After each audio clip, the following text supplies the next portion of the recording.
Week 16, race week for the Dallas Marathon is here.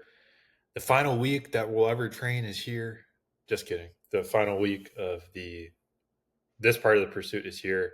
So the last couple of weeks we've been on that finish Hyrox, finish peak week, kind of haze in the barn feeling with just getting to this week, getting to this weekend, and we kind of thought it would be best to just reflect on the whole journey and then talk about how we're feeling for race week.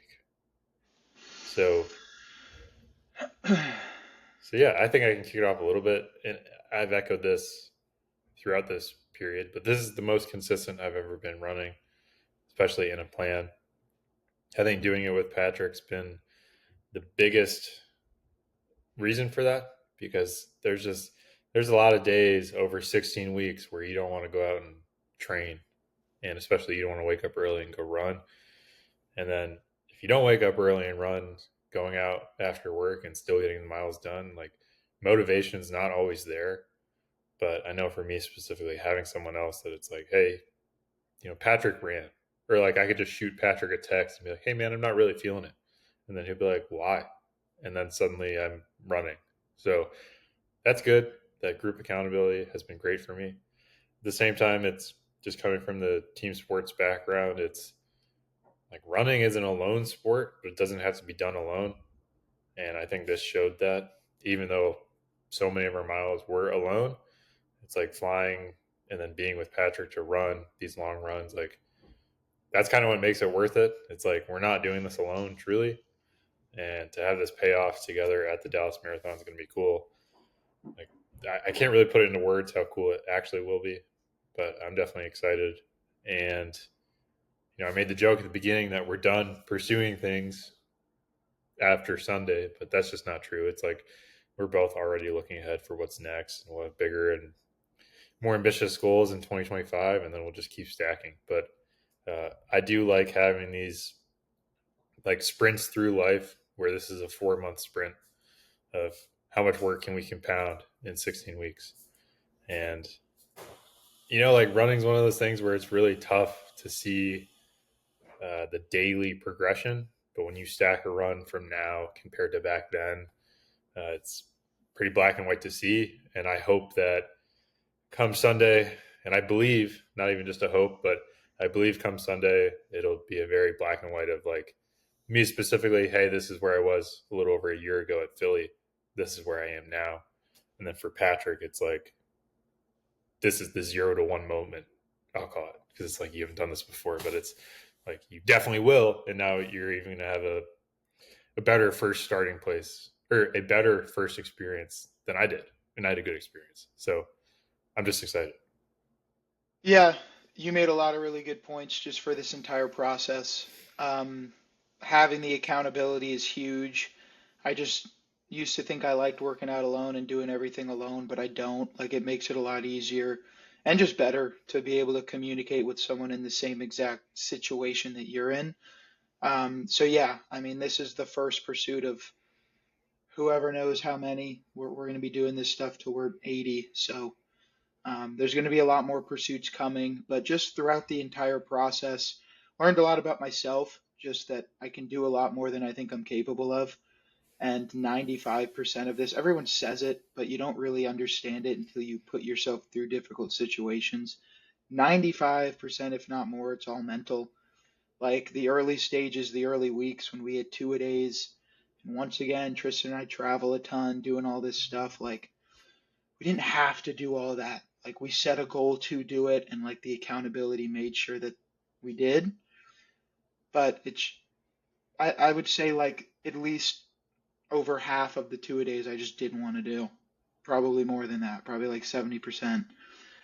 But you just push yourself through it, and once you actually just start, it gets a lot easier. And then we've said it before on this chat or video that like you never regret a run, you never regret a workout after. So it's just about going out there and seeing what kind of you're made of. And I am really excited for this marathon because it's my first marathon. And the fact that Tristan keeps saying that this is the most consistent he's been, and it being my first mentally puts me in a good feeling and situation. Always know that there's more that I could have done throughout this entire prep. And these last few weeks have been sort of tough just because I've had this weird psoas hip thing. But we're here now. It is what it is. Like, we literally have 4 or 5 days until the marathon. So just resting, recovering, doing easy miles, and then going as hard as we possibly can. Yeah, and it's like just thinking back to like the 2 days we had early on, and especially like definitely the first month, first 6 weeks of our marathon plan. Because originally it was like 4 days of running a week, and we were like ahead of that, so we would add a second tempo run. And it's like looking back at those now, like those were the hardest runs. Like those, so the I tempo runs agree. that were not in our marathon plan were the ones that like we dreaded the most. But I think foundationally, I think those were huge because that was such hard work at the beginning, and it wasn't like an insurmountable amount of volume, but that was like purely mental. And it's like this is a workout I really don't want to do, and then later in the day I have to go back and go into the gym. And it And wasn't needed. Like, we yeah, just decided that's the mental thing that was big for us. yeah, and then yeah. So I mean, it's just I think doing hard things is just foundationally something that everyone needs to do because it makes you a better person.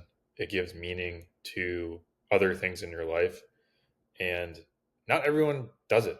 Like so many people are content with just sitting on the couch and having the same day, like going to work, coming home, watching TV, going to bed, and just repeating that. And I think the growth you have, not even physically, just mentally, from like willingly choosing to do something hard, you can't quantify that.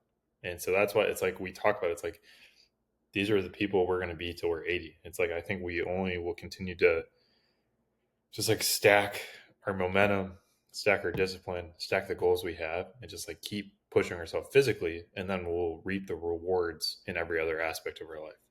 Yeah, Uh, and off of that, real quick, just doing difficult things physically, obviously, it can be mental, it can be starting a business, it can be doing anything that either scares you, I think, or just challenges you or interests you. But I think it makes you a better version of yourself, like T said, but also you find out more about who you are. I find out doing these difficult runs what I'm made of, yeah, and that's what people discuss mainly with like physical challenges. But I think it's really important, and a main thing I've learned from this is follow interest and follow instinct. Because Tristan and I have been interested in running, but I've been kind of like lukewarm, 1 foot in, 1 foot out. Jumping into this made me realize like this whole industry, fitness and doing these things is my passion, and it does make me happy, and it's becoming like more and more of a part of me. And I mean, I'm 25. Like, after college, they say go to college, do all this stuff, take these courses. You feel lost because there's like so many other people telling you to do things, and you don't know what's right for yourself. But I think doing these difficult things and just taking time, combined with taking time alone in solitude and thinking about like what truly interests you, and then follow that energy like immediately, because inspiration and energy, I think, comes and goes as well. So if you can jump on it like I did, and I'm glad I have Tristan with me doing this because he made it a lot easier to just be like, yeah, we're going to train for 2 really difficult competitions, and it's going to be planned out, and it's going to be, and we're going to get it done. But if you can follow that instinct and interest, I think you'll find a lot more about yourself, and you never know, you could find what your calling is, if you want to label it that. yeah, I mean, what you just spoke about was the idea of it's like just act. You don't need to plan everything out. It's never going to be perfect to start something, and it's like that's why so many people don't start because they're waiting for that perfect moment. And that goes back to like the anchoring points of why people set New Year's goals. It's because January 1's that like anchoring point of, hey, this is a new year, this is new me. And like that sounds kind of cliche, but that's why a lot of people do it because they view that first day as, okay, this is a reset period. But the reality is, you don't need to wait for any specific day to be the reset period. You can wait, or you can start today. You can start tomorrow. Like you don't, and that's why, like, if you're trying to lose weight, that's just an easy example. It's December 10th. Like, you could start acting now. You don't need to wait another 25 days or 20-ish days until New Year's. And that's kind of this idea of like why we jumped into this plan. And Patrick, like you specifically, it's, I would say from a like running volume perspective, I don't think you were necessarily ready to jump into 20 plus miles a week. Hell no. It wasn't like foreign to you, but I was much more prepared for that volume than you were. But I would say looking at us now, like we're pretty even as runners, You you still know. have me. I'll give it to you. You're a little better than me still, but I'll catch your ass. Well, I mean, I am lighter than you also, so that you're toting around a little more weight That's than I am. that's my own fault. Yeah. But yeah, so in looking towards or forward to the marathon, and I think our preparation, like nothing. Today's Tuesday. Nothing's going to change. Like our results won't change by anything we do Tuesday to Saturday. Like we've had 16 weeks to prepare for this, and that's why I think it's increasingly just a mental battle because physically we'll go out with a plan and we will have the physical capability to perform to our preparation. Now, there's other variables such as fueling, hydration, the temperature that will all weigh on our total performance. But at the end of the day, it's going to come down to how long and how effectively we can endure the mental strain of pushing ourselves for 3 hours and 40 minutes, 3 hours and 45 minutes. So it's, in that sense, physically, I feel pretty calm. But I will say I went out for my last longer run before the marathon, a little over 6 miles. And I mean, mentally, it couldn't have been a worse run for me. I did it yesterday, and like heart rate was super high. It was a challenging run, and it was like a little slower than what I expected my marathon pace to be. But I also think a lot of this is just what race week is. You know, we're gonna have these uh, like mental challenges, mental hurdles. Patrick has a lot of physical stuff going on right now, and I mean, I woke up today, my right arch is hurting. I don't think my right arch is actually injured. I think it's just race week, and the body like has these like tricky like games it plays on you, especially like I've realized just in race week. But it's, I mean, I fully expect race day to come around, and it's like, all right, let's go. And so that's why it's like I would have loved my 6 mile run yesterday to like go super easy, heart rate stay low, crush my times, but it didn't. But I'm not overly worried about that. And so like I'll just taper the rest of the week, probably run 3 miles most of the days this week, and then my legs will feel good, and then Sunday we'll rip it. But yeah, I'm still hopeful, still feeling good, and I'm just excited. But it is funny. It's like, man, we pay to do this. We pay to go in and suffer, which I think it's good. Like what I said before, it's like this form of suffering. Like once you stop playing competitive sports, it's like you need to go out and find it. And there's a big difference between just training for months on end, years on end by yourself, just at a gym or just on the trails by yourself, and then finally like testing yourself. And the test here is the marathon. So I think these tests are increasingly important as like, all right, here's where I'm at. And then you like will recoup, recover, and like attack the next pursuit in a different way with learnings we have from this 16-week period. So that's what I'm excited about. So I guess I'm excited to be done with this marathon, mark it off, and then see what's next. Uh, but yeah, I mean, I'm just counting down the days. I'm excited. Yeah, more so mentally. Um, More so mentally, I feel good just because I've kind of gone in my head like if it starts off shitty on Saturday, you're in it for 22 or however many. Whenever I get that feeling, you're in it now. So just get through it. Like you've done all the preparation, your leg's fine.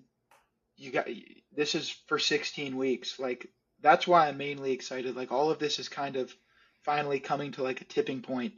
It's like all this pain in the ass work we've been doing. Granted, we like it too, but it's a lot of work. For 16 weeks, it's finally coming to fruition. So mentally, I feel good. Physically, yeah, I have some issues, but whatever. Screw them. We did 22 miles with it. We're fine. That's where my mind is. Like I'm just excited, ready to get it done. Um, and yeah, see what's next. Yeah, But if it's I like could say the main message is just like follow your energy for this video. Follow your energy, follow your passion immediately because it's going to come and go and you may not get it again. yeah, and then it's just me talking race strategy. It's like I'm hoping, and I believe this will be the case. I'm hoping that my race starts at the half marathon point, which means the first 13.1 were easy, and then mentally it's just all right, just double it and you're done. But so hopefully that happens. Last time I got through 18 and felt great. So if I can do that again, it's just 8 more. And I think us doing 22, it's like, okay, that's just 4 more. So mentally, I hope that's the case because it will make my day a lot easier. But I'll prepare for the worst. I'll prepare to just suck for 3 hours and 45 minutes. But uh, I guess we'll see. And then, yeah, I don't want to leave your mic drop moment without addressing it, but it's like, that's truly all it is. It's like, if you have any desire to do anything at a certain point, you can't keep waiting around. It's like you need, and that's the idea of like setting goals that scare you. If you set a bunch of easy goals that you can obtain with minimal amounts of work or an extended time period that doesn't constrain how much and how fast your effort needs to show, then they're kind of irrelevant goals. Like you need goals that will scare you. Otherwise, you'll sleep in and skip a day of work, or you'll procrastinate, or you just won't care. And then it won't matter if you don't achieve it. You need goals that like truly, truly scare you. And that's good. Like, because say, going back to my watch tells me I can run a 3:31. Physically, I don't think I can do that. So maybe this is not a good example, but the reality is if I go out and run a 3:38, that's better than my goal of 3:45. But I'm not upset at the three that I didn't do 3:31 because like I know how ambitious that would truly be. But you still go for it. And then Yeah, so this showed me too. This was my first like really actually scary challenge or goal that I've set for myself and Hyrox, but Hyrox, I don't know. This is a bigger deal to me. And I won't spoil anything, and I'm still going to think about it more for next pursuits. But Tristan and I need to talk about it. But there's one that I have in my head that really just scares the shit out of me, and I think I'm just going to rip it. yeah, and then I guess my stuff's not really a surprise. I expect I'll be running a marathon in the end of April. So it's kind of like finishing up this marathon, having a Jumping couple back weeks off, in. and then jumping back in. Now my plan may be way different. I don't know if I'm going to do true like volume wise super long run every weekend. I may focus more on like a speed type of thing and then gradually increase the volume. I've seen some stuff where like maybe train for a fast half and then you can do good in the marathon. But who knows? Kind of rambling right now, but uh, man, I wish excited was the best word to describe it.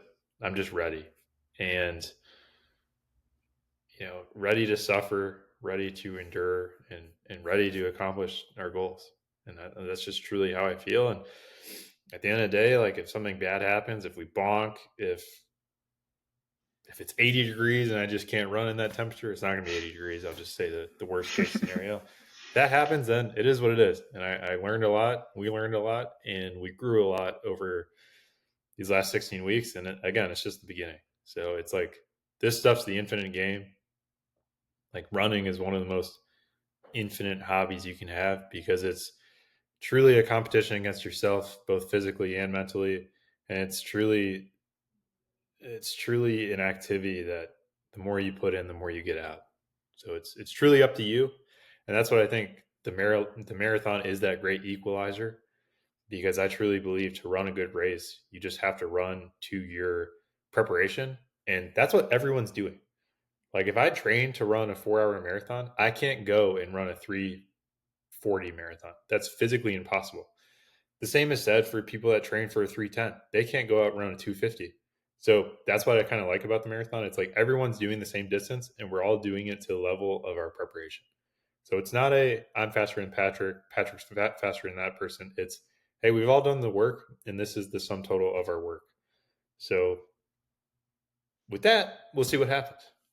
Yeah, So same feelings. Next time you see us, we will have completed it. So we're excited. the pursuit, this portion is wrapping up. Dallas Marathon, Dallas Hyrox. Next time you see us, we'll be done with the marathon. Let's go.